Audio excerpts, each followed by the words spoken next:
Alright, magandang umaga po sa inyong lahat mga kababayan. Batang Maynila to. It's madaling araw na po. Ngayon po ay araw na po ng Martes. Ika-11 sa buwan ng Nobyembre taong 2025. So bago ko matulog mga kababayan, ay pag-usapan muna natin itong si Kuya Sen. Etong si Kuya Sen. Ang tawag na raw sa kanya ng kanyang mga followers ay Kuya Sen.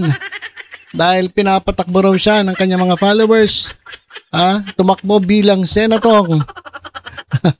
Pinapatakbo siya bilang senatong ng kanyang mga followers. At ang tawag na raw sa kanya ay Kuya Sen. Kasi di ba may Tito Sen, siya naman Kuya Sen. Kuya Sen, Kuya Sinto. Ayan po tawag sa kanya, Kuya Sinto. Kuya Sen. Ito mga kababayan, meron siyang banat dito kay Alan Kay. Kasi sinabihan siya ni Alan Kay na nako, wag ka na tumakbo Anjo bilang senador o bilang senator kasi dagdag ka lang sa problema ng bansa. Nadagdagan mo lang ang sakit ng ulo ng mga Pilipino. Kaya please naman, matauhan ka at wag ka na tumakbo bilang senatong. Wala itong taong ito nasiraan na ata ng bait ito. At pakinggan muna natin si Kuya Sen, Kuya Sinto. Kuya Sinto. Ito mga kababayan. Yes, good afternoon at kumusta kayong mga binabagyo? Palakas ang ulan kaya diyan lang kayo sa bahay, nood. Ginawa niya tong video nito nung kasagsagan ng bagyo.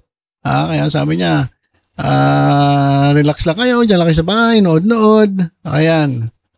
Ay, meron na ako nakita na may reaction yata si Alan Kay. Dahil dun sa mga supporters natin na pinapatakbo ko ng senador. Ito na naman yung sinasabi niyang kalokohan. Nagpapatakbo daw sa kanya bilang senator ay yung kanya mga followers. At ang taong bayan daw. Tinitingnan ko na sa mga comment section, wala namang nagsasabing gano'n. Sa comment section nga, natatawa lang sa kanya At sinasabi sa kanya, nababaliw na itong si Anjo Iliana Diba? Yung mga iba, inuuto siya. Inuuto siya kasi, alam mo naman itong mga DDS, itong mga utak dilis, mga DDS, tuwan-tuwa ito kapag may naninira sa ibang tao. Ayun ang gusto nila. Gusto nila yung naninira. Tuwan-tuwa yung mga didilis kapag ikaw ay naninira ng ibang tao. Tingnan nyo si Kong Meow Meow. Tuwan-tuwa sila kay Kong Meow Meow.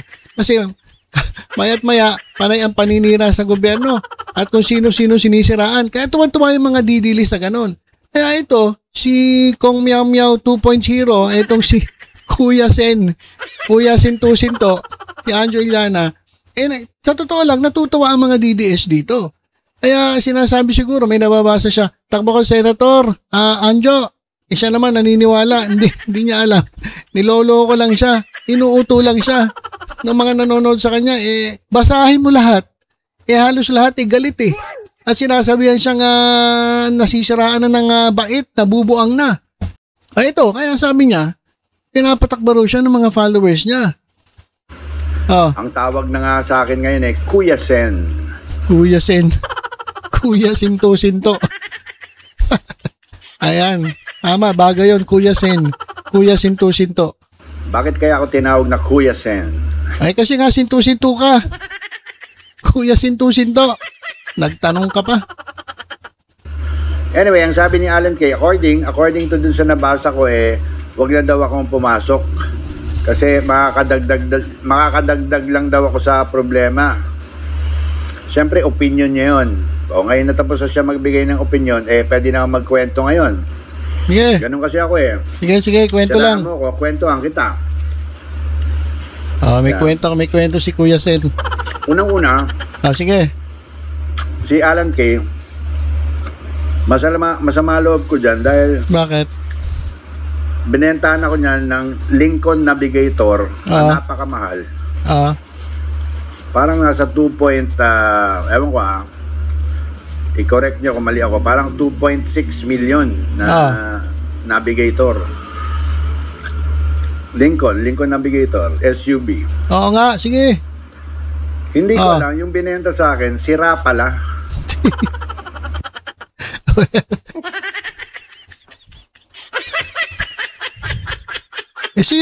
Sino ang tanga?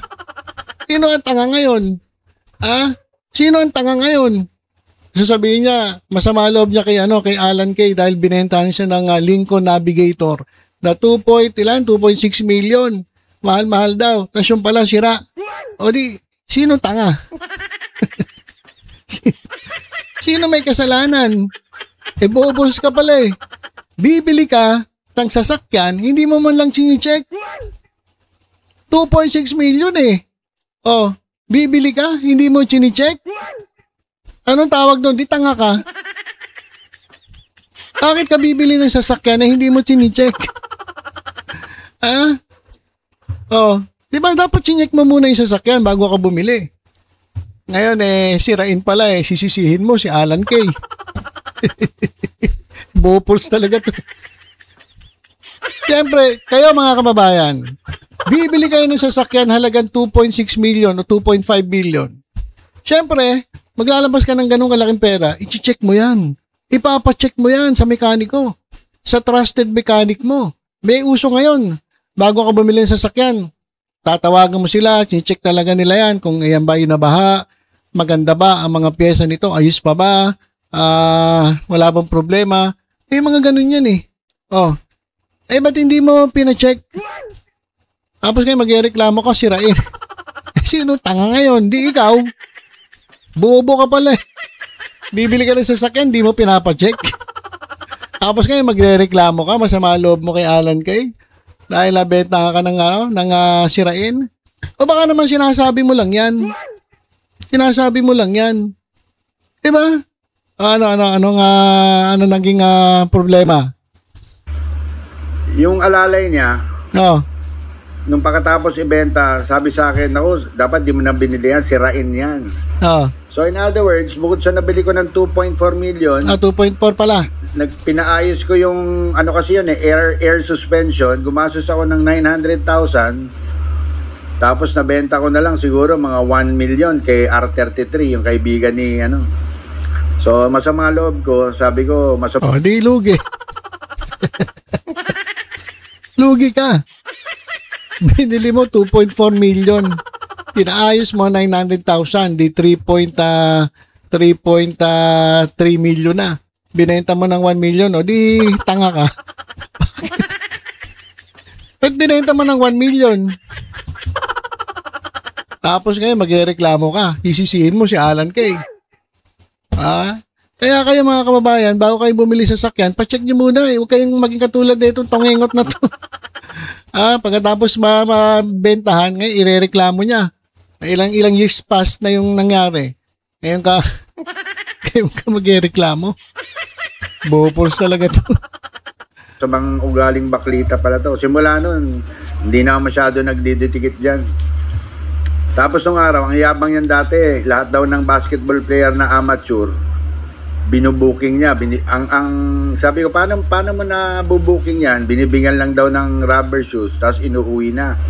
Pinagmamalaki niya dati yung dalawang magkapatid na taga San Beda. Lagi naman niya niyayabang. May nagtanong, ewan kung si Joey De Leon ang nandun doon. Tinanong, si James Yap. Tumatawa-tawa siya, tapos umamin siya na dinala niya daw si James Yap sa bahay niya doon sa Tandang Sora at binigyan lang ng magandang rubber shoes na booking na niya. Ayan. Ayan.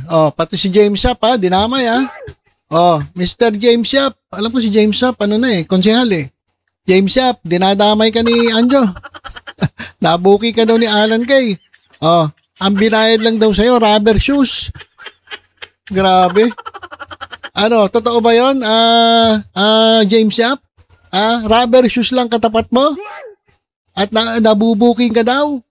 Nabuking ka daw ni Alan Kay dahil lang sa ang bayad lang rubber shoes? Ako parang hindi ako makakapaniwala kasi yayamanin niya si James Yap eh. Diba? Nung panahon daw ng amateur pa, hindi natin alam hindi natin alam. Pero naging jowa ni Chris Aquino yan so mayaman yan. Pero naging PBA player, ewan ko lang ng amateur.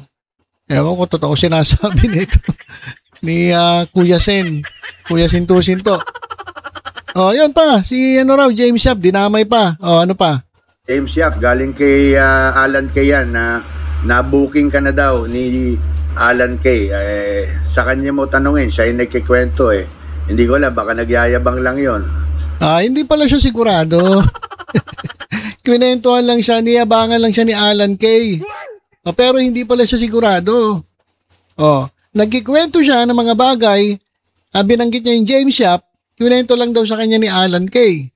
So, hindi siya sigurado kasi si Alan Kay lang daw nagkwento. Baka naman niyabangan ka lang ni Alan Kay, naniwala ka naman. Susunod, bago ka maniwala sa mga kwento, siguraduhin mo muna. Kaya ka nagugoyo eh. Kaya yung sasakyan nabili mo. Sabi mo, sirain daw pala. Tanga-tanga ka kasi.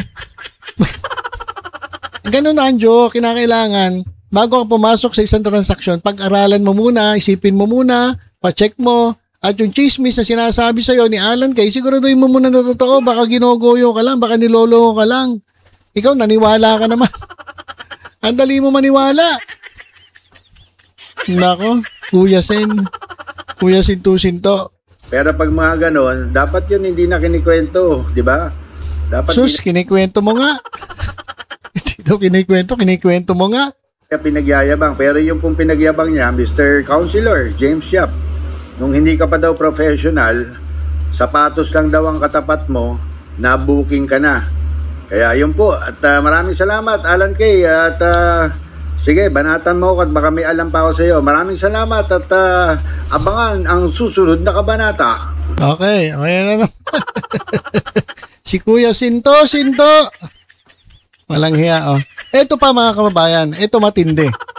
Ito matindi mga kababayan. Ayan. Sa TikTok, nagpo-post siya ng ganito. Ayan. Nagpo-post si Anjo ng litrato ni Tito Sen, ayan si Miles Ocampo, yun si Wally, kung sino-sino pa yan. Bakit ka nagpo-post ng ganyan? May ibig sabihin yan eh. Ngayon, kinikiliti niya yung kaisipan ng tao. Kasi 'di ba, sabi niya si Tito Sen may kabit daw. So nagpo-post siya ng ganyan. Tingnan niyo iniisip tuloy ng tao. Ito yung comments Ito yung comments diyan sa picture na pinost. Huwag kayong OA po, buong cast ng EB po nasa Japan, si Anjo lang hindi kasama. So syempre normal lang nasasama loob ng tao once na na-feel niya na di na siya bilong gaya noon. Di ba? Masama loob ni Anjo kasi hindi na siya bilong, hindi na siya pinapansin. Pero naman na ito, parang si Anjo Iliana gumagawa ng kwento. Miles Ocampo, ang lupit mo, Tito Sen. Ito pa. Mga didilis to ito mga ganitong comment. Malupit ka talaga, Tito Soto, baka magaya yan kay Pepsi P. Tapos ito naman, ang daming pasabog. OMG, si Miles. Parang si Andrea B. More clues pa po. So, ayan mga kababayan, mga comments, nung mga didilis na wala naman eh. Nag-post. Talagang gusto lang mamburaot na ito ni Anjo Iliana. At dinadamay pa yung nananahimik, si Miles Ocampo. May jowa yan eh. Diba si Elijah Canlas ata jowa nito? So, tingnan mo yung mga ganyan mga post. Talagang alam nyo, yung mga didilis na pumapato sa ganitong klaseng mga post, tapos nagko-comment ng ganon, ako si Miles pala, si Miles ata ang jowa, si Miles ata ang kabit ni Tito Sen. So, ganyan mga kwento-kwento ng mga didilis na madudumi ang isip. Di ba? So, eto si Anjo Iliana, talagang talagang nambuburaot. Ito pa. Nag-post siya rito. Sino ba to? Itong magandang babaeng ito. Yan daw si EB Babe Saida Diola. EB Babe Saida? Question marks. Bakit tinanggal si Anjo sa Itbulaga? Bakit tinanggal na si Anjo sa Itbulaga? Nag-resign po siya. Wala po siyang funny core sa EB. Tawag po sa kanya dati ay Pabi? Bakit Pabi? Pasaway daw. Oh, pasaway kasi ang alam ko lagi late yan eh. Ha? So, ayan po, nag-post siya. Anong ibig sabihin yan? So, inaano na naman niya yung isip ng tao, dinudumihan niya yung isip ng tao. Kaya kayo mga didilis, nag-post lang ng ganyan, ang iba na iniisip ninyo. Talagang nanggugulo lang to itong si Kuya Sen. Kuya Sinto. O yan, nag-post siya yan, ano pa? Ito.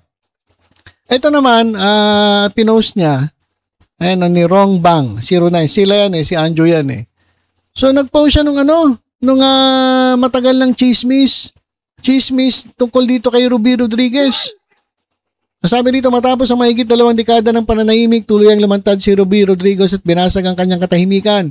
Isinisiwala tumano ang mga madilim na sikreto ng Itbulaga laban kina Tito Vic at Joey. May favoritism, pananakot at mga pinatahimik daw na boses. Pero ang tanong ng bayan hanggang saan naabot ang katotohanan. Ayan po yung post ng nila. Pinost ni Anjo, ito po yung issue dati. Ngayon, ito mga kababayan ito po ay pinabulaanan naman mismo ni Ruby Rodriguez. This is so fake news. Please, I'm quietly living my simple life. Do not even include me in this BS. Alam niyo na ibig sabihin ng BS. Anjo, huwag mo na idamay si Ruby Rodriguez na nahimik siya. Simple life na buhay niya ron. Tapos gagamitin mo. Yan ay popost si Anjo. Para siraan ang Itbulaga. Wala na to, mga kababayan. Masyado na tong desperado itong si Anjo Iliana. Pero may lumang kwento, ginamit para siraan ang Itbulaga. At ito, hindi na nakatiis si Ruby Rodriguez. Siya na mismo nagsabi, this is so fake news. Please, I'm quietly living my life. Nananahimik na ako. Please, wag mo ko isama dito sa sa BS na to. Anjo, maawa ka naman sa mga kasamahan mo. Pati si Ruby Rodriguez, dinadamay mo. Pati si eto, sino ba tong Saida na to? EB Babe. Pati to si Miles Ocampo. Grabe naman. Ano to, Anjo? Wala ka na talaga magawa sa buhay mo? Lahat na, ginagamit niya. Kaya sabi ni Ruby Rodriguez, hindi totoo yan. What people will do for the love of money. Ayan. Ginagawa ni Anjo, sinisiraan niya yung Itbulaga. Siyempre, once masiraan niya Itbulaga, dami niya masisiraan, si Tito Sen, si Vic Soto. Siyempre, madadamay si Vico Soto, yung Dabar Cats. So, talagang na to. Desperado na si Anjo Iliana na na manira. Desperado na siya sobra. Kala ko totoo, kakabasa ko lang. Report mo with the link and encourage all your followers to do the same. Fight fire with fire. Nagagalit na yung tao. Bakit kayang ginagawa mo, Anjo? Nanahimik na si Ruby Rodriguez. Ganun pa, ginagawa mo. Gagamitin mo yung post na yan para masira ang Itbulaga. Pati to, si EB Babe. Bakit ka nagpo-post ng ganyan? Sa kapag nag-post ka ng ganyan, sabihin mo kung bakit. Hindi yung para kang siraulo, magpo-post ka nang wala man lang caption. Diba? Paliwanag mo ano yan. Wala ito, mga kababayan. Matindi na ang tama na ito sa utak. Ayan, nag-post. Kaya sabi tuloy ng iba, uy, si Miles Ocampo? Siya ba ang kabit ni Tito Sen? So, nadudumihan yung isip ng tao, nadudumi. Dahil nga dito sa mga post ng ni Wrong Bang 09. Napakawalang hiya talaga nito.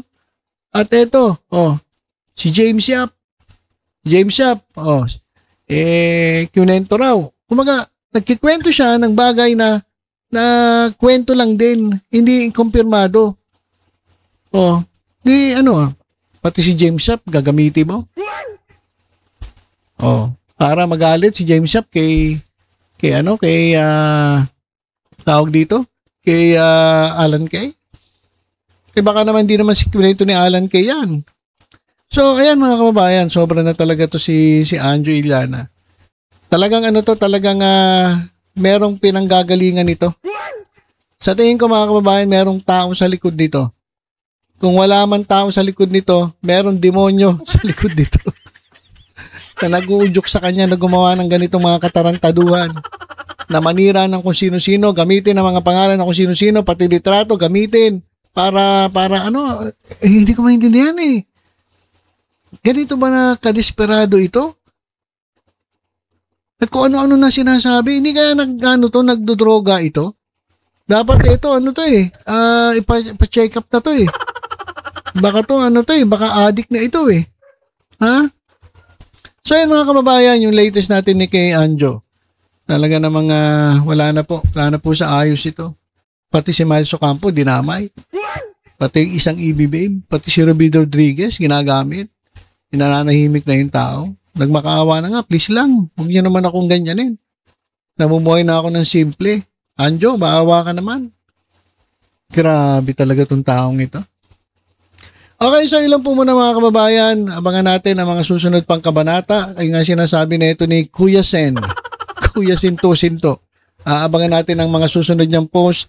At tingnan ninyo mga kababayan kung gaano kadesperado at kung gaano wala na itong respeto. Kaya itong ganitong klaseng tao, hindi na ito dapat nire-respeto mga kababayan. Di ba? Kasi ang respeto po ay nagigain po yan. Hindi po basta binibigay ang respeto sa isang tao. Kailangan mag-gain mo yung respect para sa'yo. Pero yung ganitong klaseng tao, parang hindi mo kailangan respetuhin eh. Dahil lahat ginagawa para manira. Kung sino-sino na lang ang sinisiraan, kung sino-sino ang ginagamit. Di ba? May natututunan ba kayo dito? Wala eh. Ang nakikita ko dito, puro paninira. Wala, mga kababayan. Ewan ko kung kailan titigil to. Sabi nung iba, ano raw to, publicity. Kahit negative publicity raw, papatulan na para sumikat siya kasi wala namang positive publicity to eh. Wala naman to eh, wala nang saysay to eh. So kahit negative publicity, papatulan na niya para mapansin siya. Kasi nga, balak niya sigurong tumakbo. Sa anong posisyon na naman kasi takbo siya ng takbo, hindi siya nananalo eh. Pero mo tumakbo sa Quezon City, tumakbo sa Parañaque, tumakbo sa Calamba, o Lats. Hindi natin alam kung sa national eh. Sabi niya tatakbo raw siyang senator. Senator eh. Kaya vice mayor nga, hindi ka nanalo eh, senator pa. So yan mga kababayan, naabangan natin. Kung ano na naman ang katarantaduang ikakalat na itong hayop na to. Wala na po sa ayos ito. Okay, so ilan po muna mga kababayan. Tutok-tutok lang po dito sa Batang Maynila to. Sa iba pang updates, ingat po tayong lahat. God bless po.